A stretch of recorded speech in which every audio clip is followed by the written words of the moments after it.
Olá, amigos. Que alegria estarmos aqui novamente com todos os corações do Centro Espírita Manuel Filomeno de Miranda, na pessoa da nossa irmã Selma. Gostaríamos imensamente de agradecer o convite para juntos, mais uma vez, refletirmos acerca de um tema tão maravilhoso que nós vamos tratar aqui da história do nosso querido irmão e trabalhador Paulo de Tarso. A narrativa dessa história está contida no livro Paulo Estevão. E eu creio e acredito que todos os corações que estão aqui já conhecem a história de Paulo de Tarso. Nós aqui vamos contar um pouco e refletir, na verdade, o que essa história de vivência, essa prática do amor, nos ensina, não é? Contribui com o nosso aprendizado, enquanto cristãos, enquanto espíritas. Então, muita paz a todos. Eu convido a todos os irmãos para juntos unirmos os nossos pensamentos no Mestre Jesus, que Ele possa nos intuir, que Ele possa emanar o seu amor, a sua misericórdia para todos nós.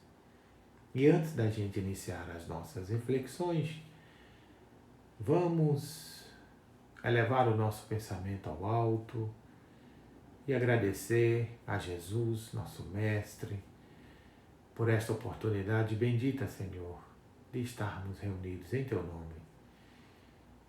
E agora, mais do que nunca, dispostos ao aprendizado, às reflexões que aqui serão proferidas. Então, permite, Senhor, que todos os irmãos que estão conosco, encarnados e desencarnados, possam entender e internalizar tudo aquilo que nós vamos estudar hoje. Que a Tua luz, que o Teu amor e o Teu amparo esteja sobre nós. Muita paz. Que assim seja. Então, meus irmãos, ao longo do tempo, todos nós, sem exceção nenhuma, temos enfrentado diversas situações, né? Temos enfrentado muitos problemas, dificuldades ao longo de nossas encarnações. Kardec vem chamar isso de vicissitudes, as nossas dificuldades da nossa encarnação, né? Ou as nossas provações, né? O fato de estarmos encarnados, de termos nascido neste planeta, de estarmos entrelaçados no meio familiar. Então, tudo isso são desafios. E chega um certo momento da nossa encarnação que a gente se pergunta sobre qual pedagogia divina Deus colocou para nós. Porque todos nós temos as nossas dificuldades de entender tudo isso. E sabemos que o Criador tem a sua misericórdia, ou seja, a sua pedagogia é repleta de misericórdia, porque o Criador é a infinita sabedoria. Então, é nesse sentido que a gente começa a buscar ou a enxergar em nós, né, o quão Deus nos conhece. O quão Deus conhece o nosso mais profundo íntimo. E assim, meus irmãos, Deus, nos conhecendo intimamente, conhece os nossos sentimentos, conhece os nossos medos, os nossos anseios, as nossas esperanças, as nossas frustrações. Então, tudo isso Deus conhece de nós. E cada vez mais, Deus nos oportuniza a tomarmos decisões, a fazermos escolhas do que vamos seguir, do que queremos seguir, de que caminho a gente seguir. Então é nesse sentido que eu gostaria, mais do que nunca, de convidá-los a gente refletir sobre a história de Paulo de Tarso, ou melhor dizendo, de Saulo de Tarso. Então nós vamos dividir essa história, estas reflexões, em dois momentos. No momento Saulo de Tarso e no momento Paulo de Tarso.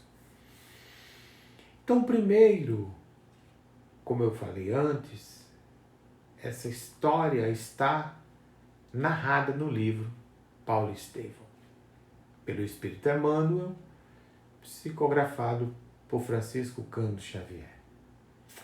Então, meus irmãos, quem foi Paulo de Tarso? Então, mais precisamente, o nome dele era Saulo. Era um nome hebraico. E aí, quando ele converteu-se, vamos usar esse termo, ele adotou o nome, um nome até latino, o nome de Paulo de Tarso. E aí, Saulo nasceu aí a primeira década aí, mais ou menos, da nossa era, né? Na cidade de Saulo, que ficava na Sicília, que hoje é a Turquia. E essa cidade onde este coração nasceu era um grande centro mercantil da época, né? Era um centro da cultura grega, comércio. Era uma cidade extremamente movimentada.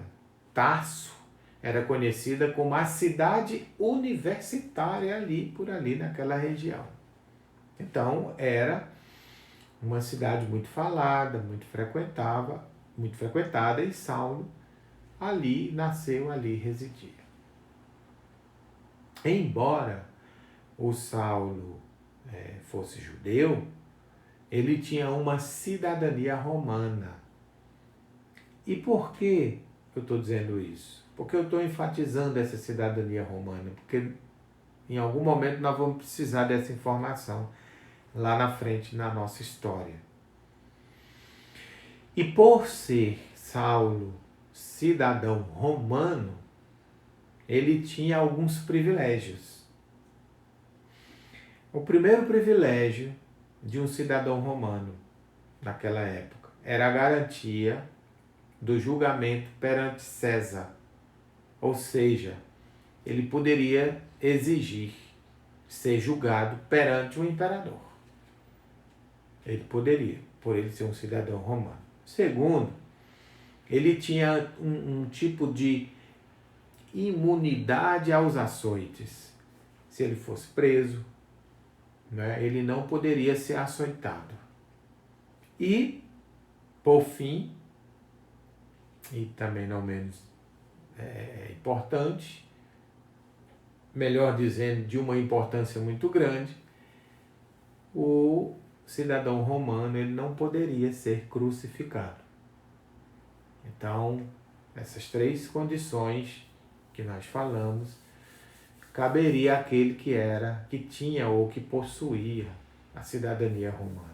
Então, não poderia ser açoitado, não poderia ser crucificado e poderia pedir uma presença até um imperador para se justificar de alguma situação. Muito bem. Saulo, enquanto criança, estudou na sinagoga, né? E por estudar na sinagoga, era um garoto muito inteligente, ele tinha um grande sonho de ser um sacerdote, de servir a Deus através do sacerdócio.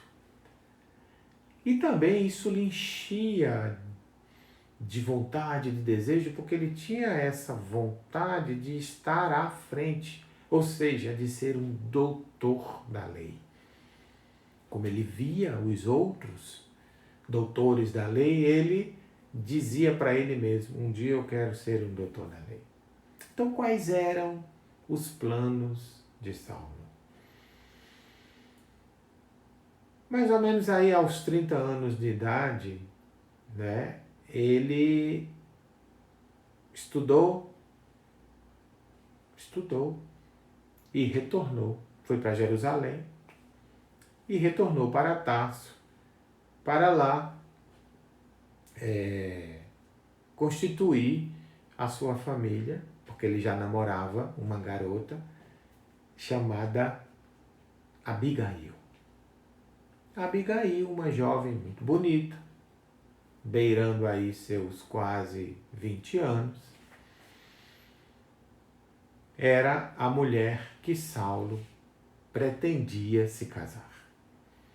Era um homem jovem, um homem cheio de vida, um trabalhador, já tinha galgado aí o que ele queria, estudou, conseguiu aí ter a oportunidade de participar ali do Sinédrio, de estar entre os doutores da lei.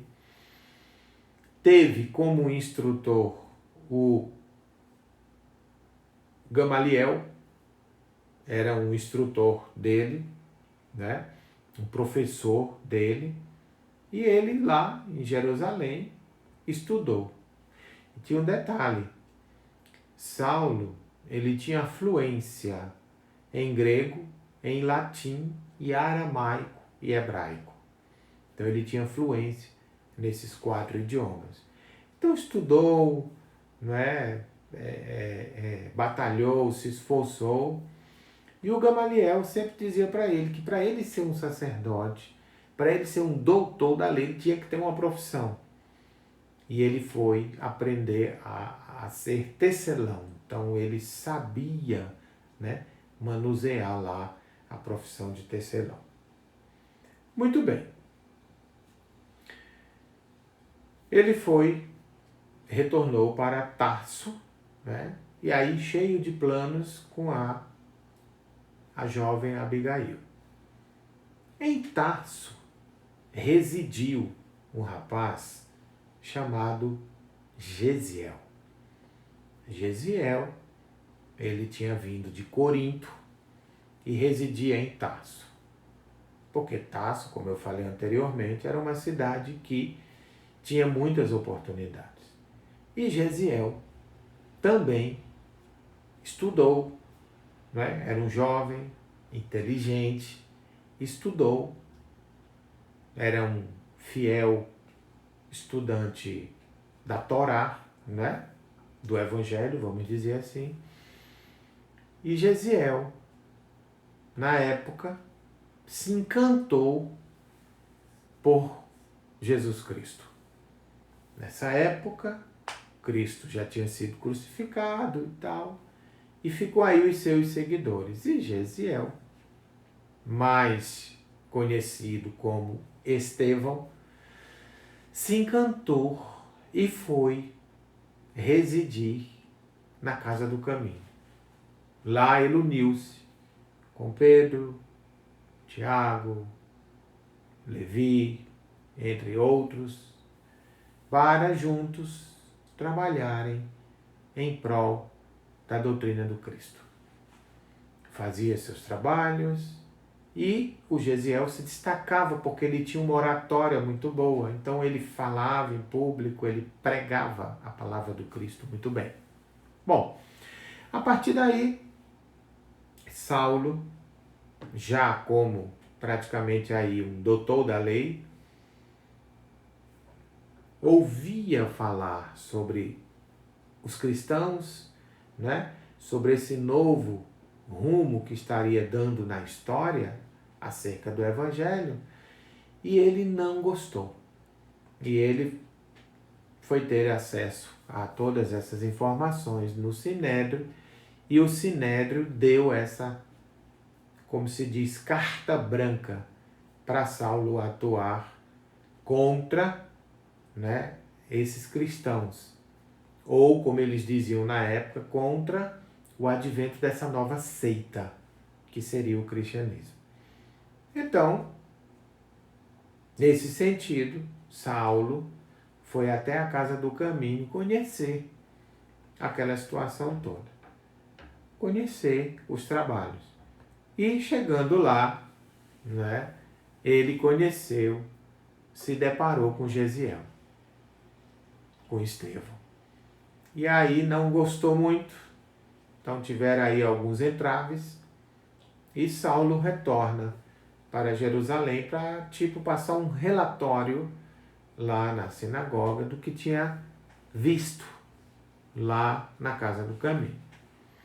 E falou que tinha realmente essa nova seita, estava com muita volúpia, tinha tendências de crescer muito, e a partir daí o Saulo recebeu uma autorização oficial para iniciar as perseguições contra os cristãos. Então o Sinédrio, né, deu a ele cartas, vamos dizer assim, carta branca, para dizer para ele, olha, acaba com tudo isso.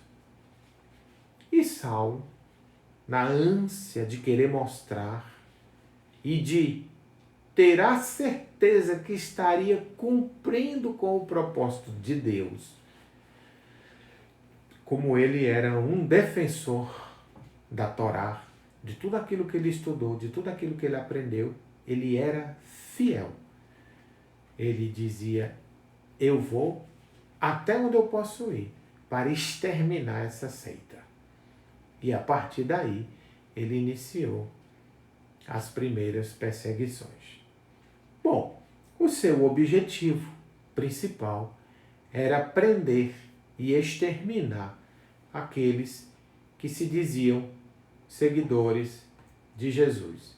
E com ele não tinha isso. Podia ser homem, podia ser mulher, podia ser criança, podia ser o que for. O Saulo era acabar com tudo aquilo. Bom, a partir daí ele começou as perseguições e ele perseguiu exatamente aquele que tinha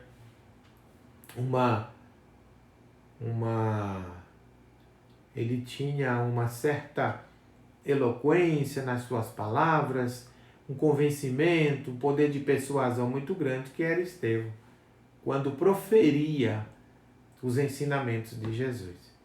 E aí ele pega e prende Estevão,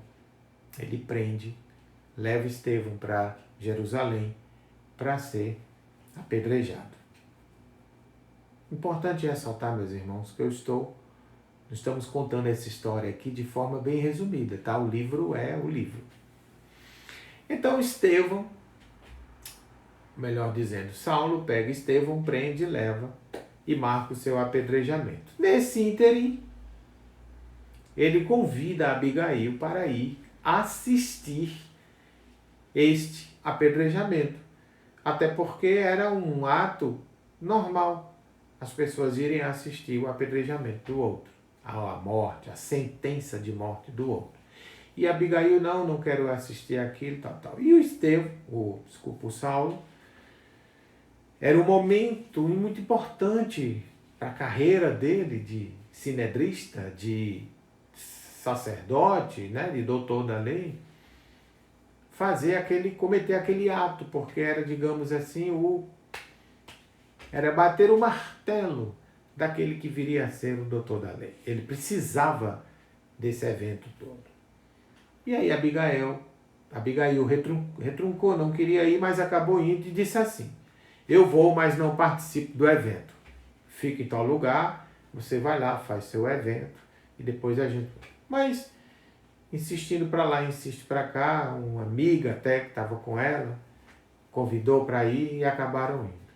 E chega lá, na hora do apedrejamento, Abigail se depara de longe e reconhece Estevão, que era o seu irmão. Então Abigail corre e Estevão ali ainda agonizando, pergunta para Abigail. Reconhece Abigail e pergunta para ela: minha irmã, com quem eu te deixarei? Onde que você vai ficar? E ela diz: eu vou ficar com este, que é meu noivo, que era Saulo. E aí, Saulo ficou extremamente desapontado, sem saber o que fazer, porque até então Saulo não sabia que Estevão era irmão de Abigail. Muito bem. A partir daí, Estevão olha naquele último momento para Saulo e diz assim: que Jesus te abençoe. Eu não tenho você como inimigo. Na verdade, você é um irmão. Saulo, você deve ser bom e você deve ser muito generoso, porque minha irmã escolheu você. Entretanto, você é um trabalhador fiel, porque você defendeu Moisés e defende até o fim. Quando você conhecer Jesus, você fará o mesmo com o mesmo fervor. E olhou para Abigail e disse: seja a esposa fiel e amorosa com este homem. E aí o Estevão desencarna.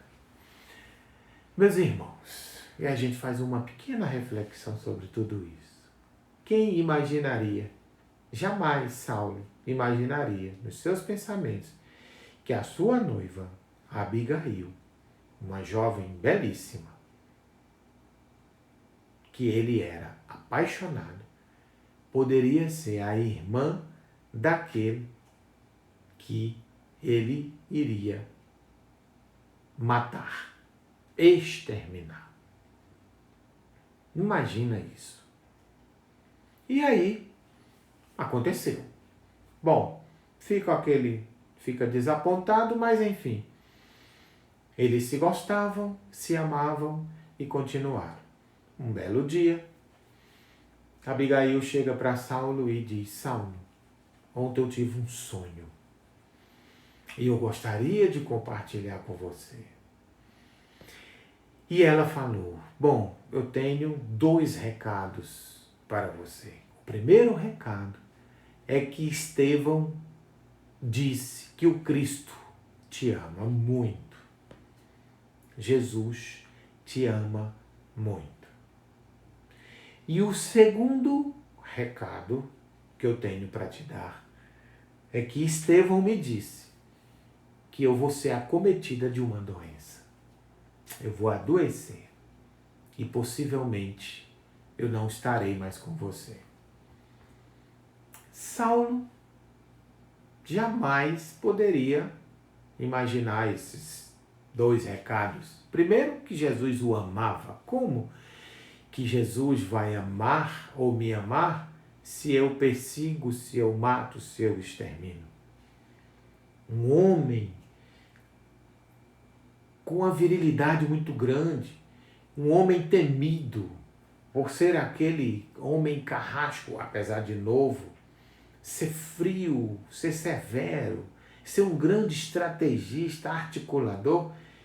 Quem jamais, nem ele próprio, poderia imaginar que Jesus o amava, ou que ele era enxergado por Jesus dessa forma. Jamais ele poderia imaginar isso. Mas o Cristo já imaginava isso. Ou melhor, o Cristo já sabia disso. Enquanto, meus irmãos, nós olhávamos para Saulo e víamos Saulo, Jesus já olhava para Saulo vendo Paulo. Essa é a diferença de quem ama. Então, por mais que nós olhamos para um coração e imaginamos algo que está dentro de nós acerca daquela pessoa, o Cristo olha com amor. Isso nos traz uma reflexão muito grande de como nós estamos olhando para o outro. Qual é a forma que a gente olha para o outro nesse sentido do amor? Porque enquanto todos enxergavam Saulo, Jesus enxergava Paulo. Jesus tinha uma proposta para Paulo ou para Saulo. Jesus já tinha uma estratégia, um planejamento para Saulo de Tarso. Este que exterminaria ou tinha o desejo de exterminar os cristãos, seria mais na frente o maior divulgador do Evangelho de Jesus de todas as épocas. Seria aquele que ia mais escrever e divulgar o Evangelho de Jesus em todas as épocas. Quem jamais imaginaria isso? Então, que fiquemos com essa reflexão de como nós estamos olhando para o nosso próximo. Mas, enfim, continua as perseguições. E Abigail, sensível com tudo isso, com tudo que aconteceu, não resistiu à forte emoção de tudo isso. Ficou doente e depois veio a desencarnar. Bom, o rabino Saulo, já era um rabino, né? Convocou aí uma reunião no Sinédrio, já na condição de doutor da lei, convocou ali aqueles sinedristas e disse assim: gente, perdi minha futura noiva, agora eu vou acabar com tudo que vier pela frente quando se tratar de falar no nome deste Nazareno.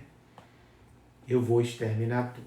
E aí, tomado de ódio, tomado de uma imensidade de coisas que passavam sobre sua cabeça, sobre seus pensamentos, Saulo soube que teria um evento em Damasco de cristãos. E ele focou, teve foco, planejou, teve foco e foi. E foi, porque lá ele iria acabar com tudo. E ele foi. E aí, meus irmãos, mais uma vez, a gente reflete. Saulo era aquele vaso, Saulo, munido de ódio, de todas as dificuldades ali inerente àquele espírito. Era aquele vaso que Jesus precisava encher de amor para poder dar continuidade ao meu trabalho. E assim Jesus o fez. Então, Saulo partiu para Damasco. Foi, ali em busca do seu planejamento. E partiu. E aí, aproximando-se das portas de Damasco, aconteceu aquilo que todos nós já sabemos. Saulo é submetido a uma luz imensa, uma luz vindo do alto, inimaginável para os nossos pensamentos.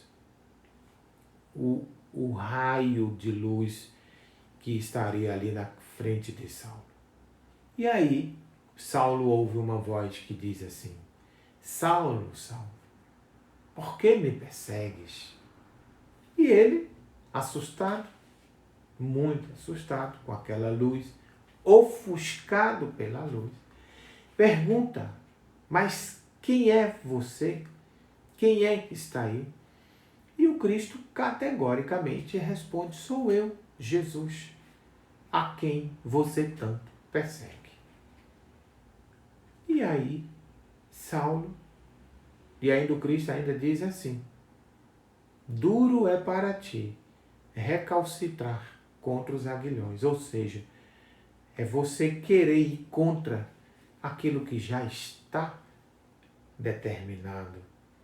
É você ir contra a lei divina. Então, duro é para você, Saulo, que você insiste nisso.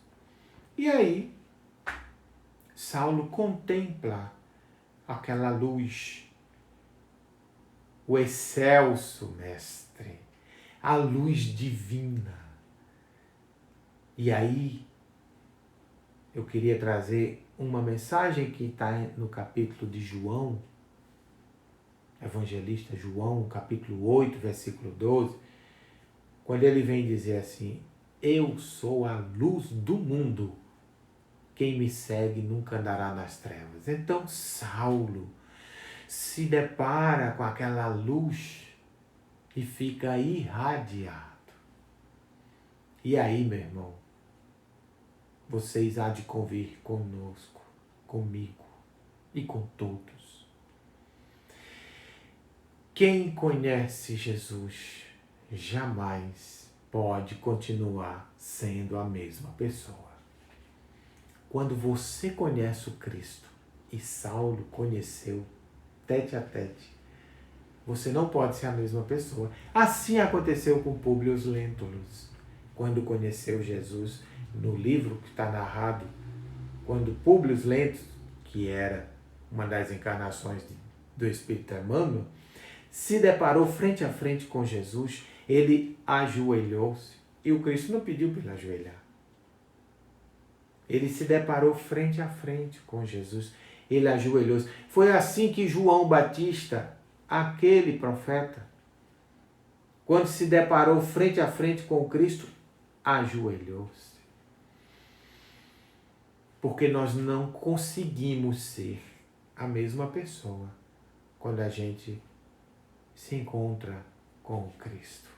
Ou quando a gente coloca Jesus no nosso coração. Então Paulo, ou melhor, ainda Saulo, chorando, em prantos, emocionado, pergunta para ele: Senhor, que queres que eu te faça? Essa foi a pergunta que Saulo fez para o Cristo. E aí Jesus diz: olha, entra em Damasco, lá na cidade, aguarda, saberás a resposta, eu vou te falar. Então, meus irmãos, esse que queres que eu te faça é a pergunta que nós temos que fazer para o Cristo. O que é que nós, cristãos e espíritas, estamos fazendo para o Cristo? Essa é a pergunta que nós temos que fazer. Porque não é Jesus que tem que perguntar para nós, somos nós que temos que perguntar para o Cristo. O que queres que eu te faça? E temos que ter a resposta, que é o trabalho, que é a dedicação, que é o exemplo, que é a prática do bem. É isso que nós temos que fazer. É isso que nós temos que dar continuidade, como os trabalhadores da primeira hora fizeram. Então, gente, Jesus enxerga Saulo com amor. Com amor.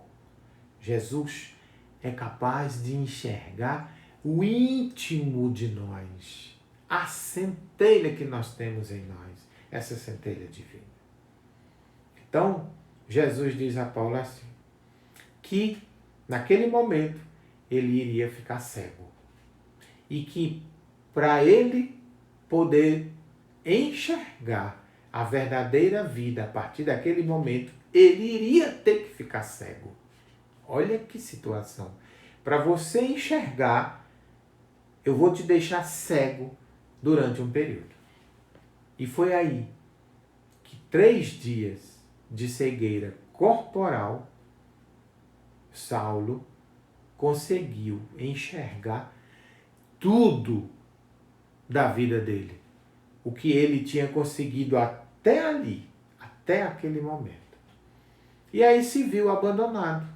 Um homem de poderes, um homem de estudo, um homem de nome, um homem de referência, ali, sozinho, sem ninguém por perto, sem destino nenhum, sem saber onde estava e cego.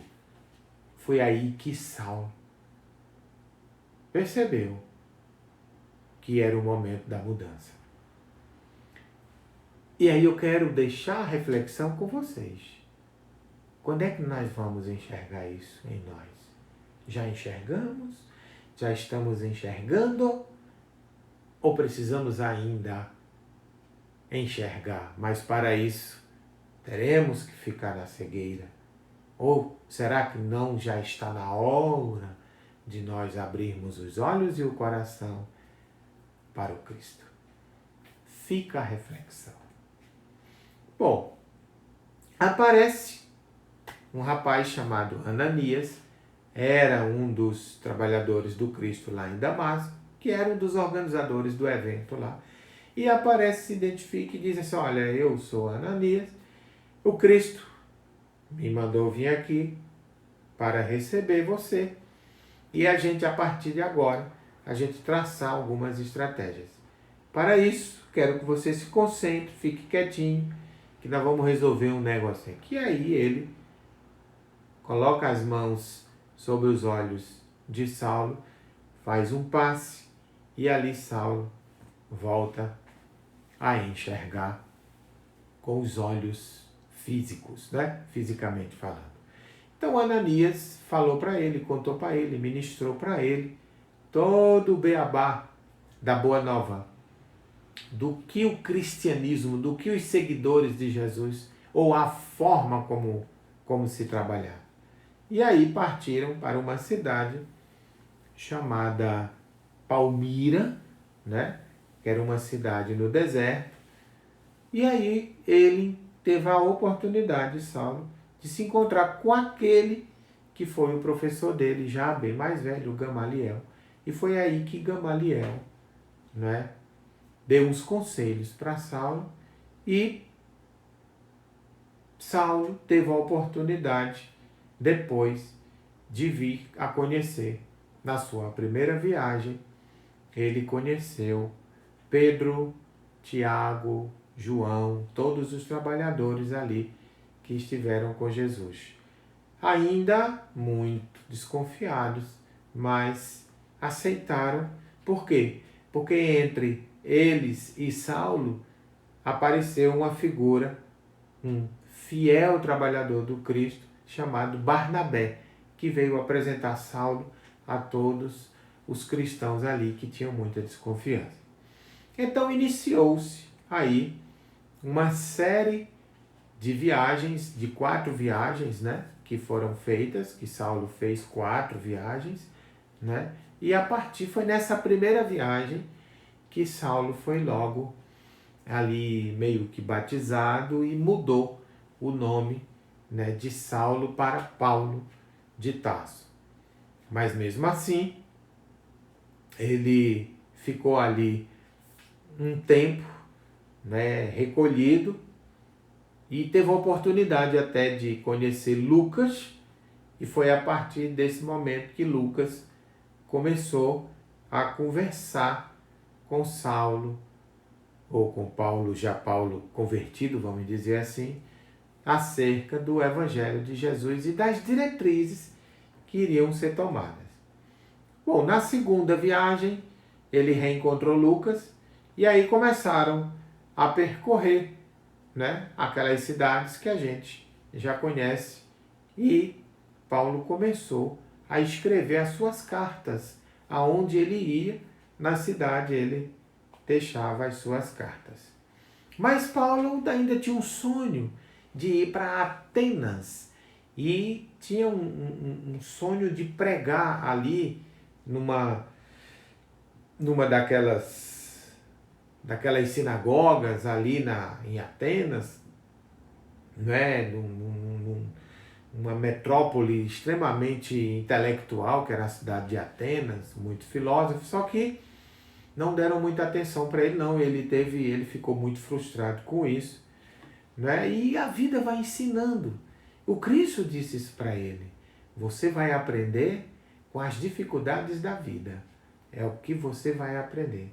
E Saulo, ou Paulo, melhor dizendo, teve muitas dificuldades. Bom, aí veio a primeira prisão dele na terceira viagem, mas, como eu falei lá no início, né, Lembrando que Paulo tinha cidadania romana e nessa primeira prisão que ele teve, ele já ali pediu uma parte com o imperador e tal, e conseguiu, não foi crucificado, não foi açoitado, porque ele tinha essas regalias por ser um cidadão romano. Bom, a quarta viagem foi uma viagem muito interessante, porque na quarta viagem ele ia num barco, numa embarcação, e a embarcação naufragou.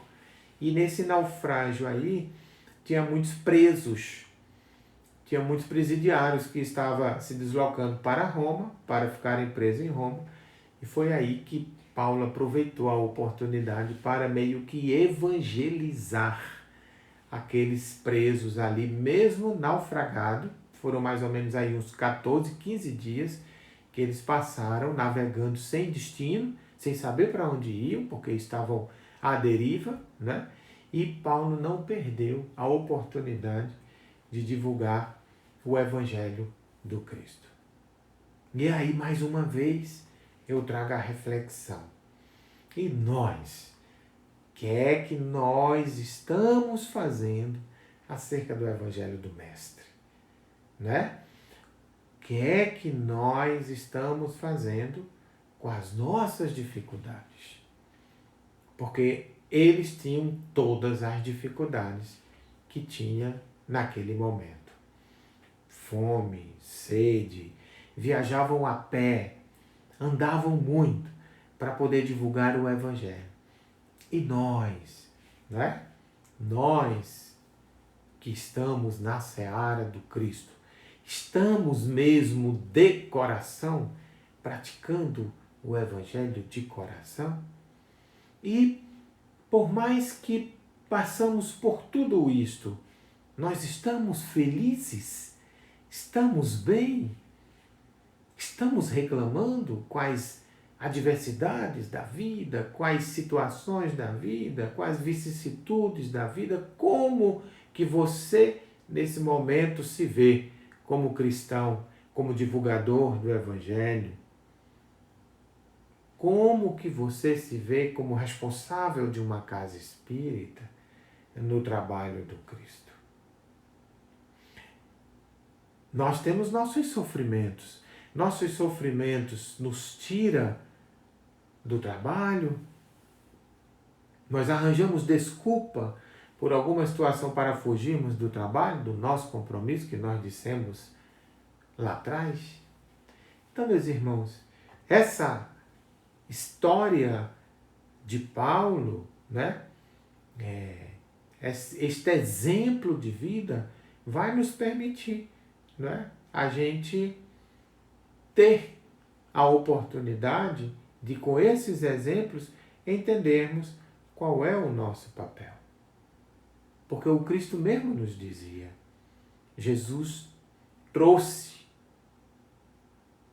as mensagens, né? Jesus trouxe as informações para a transformação de consciência.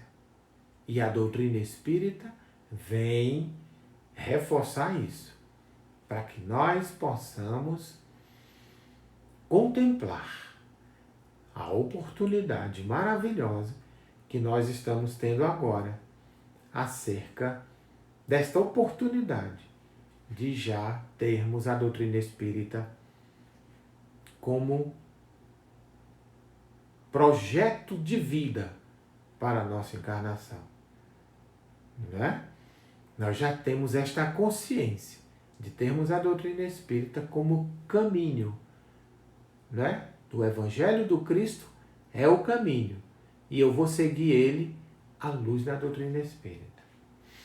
Então, nesse momento, Paulo, aí em momento de muitas reflexões, experimentando aí diversas situações, um tanto quanto tormentosas, de provação, de tudo que você poderia imaginar de dificuldade este homem passou.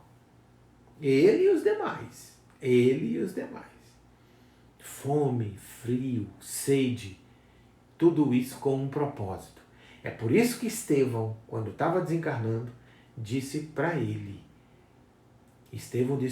quando você conhecer o Cristo, você vai ser um fiel trabalhador, porque você é focado. Como você foi focado defendendo Moisés, quando você conhecesse Jesus, você ia defender o Cristo até o fim. E aí, é em momento de extrema reflexão que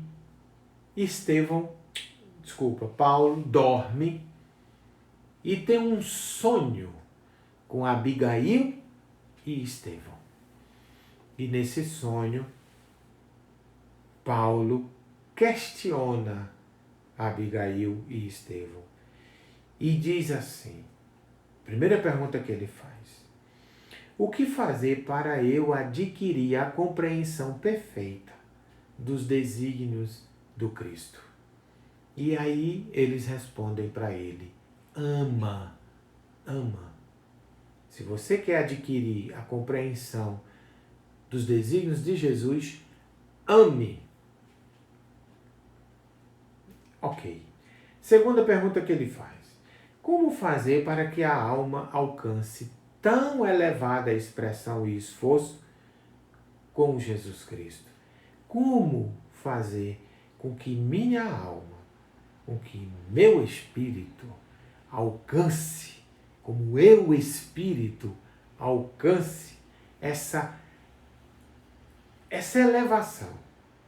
Como que eu faço isso? Abigail responde: trabalha,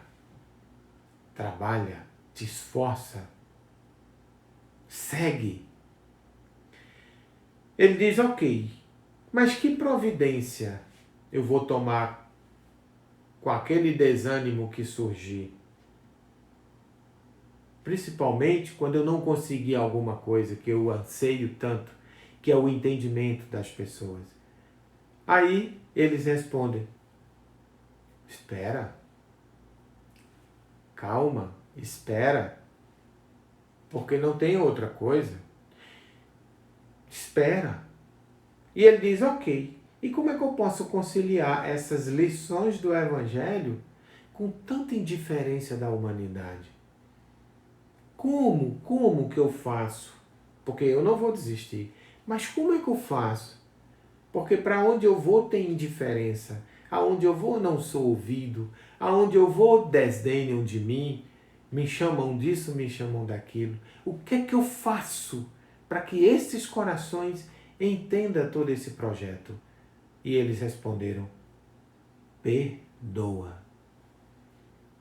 Então, meus irmãos, até aqui o recado, né, a lição para nós. A gente já indo para os finalmente das nossas reflexões, a lição para todos nós. Então, quem ama, né? A lição foi essa: ama, trabalha, espera e perdoa.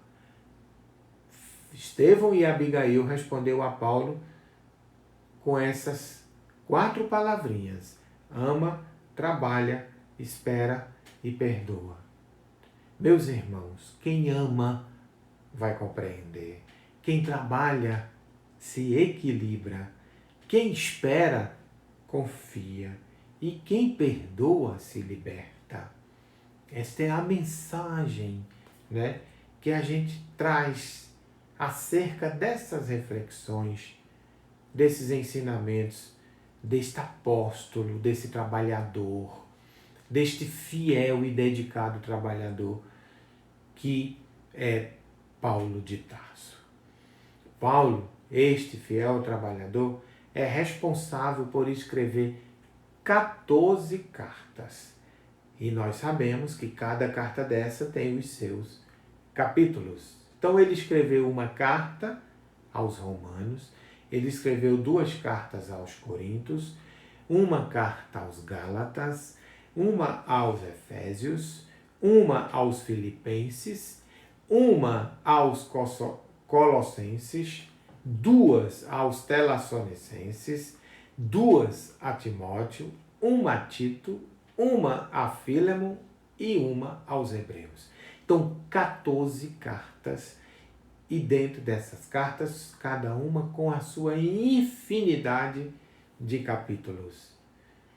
Paulo, para muita gente que ainda não conhece, escreveu muito mais do que Lucas, que dos 4 evangelistas, Lucas foi o que mais escreveu. Paulo escreveu mais do que Lucas. Então, um grande divulgador, um grande trabalhador.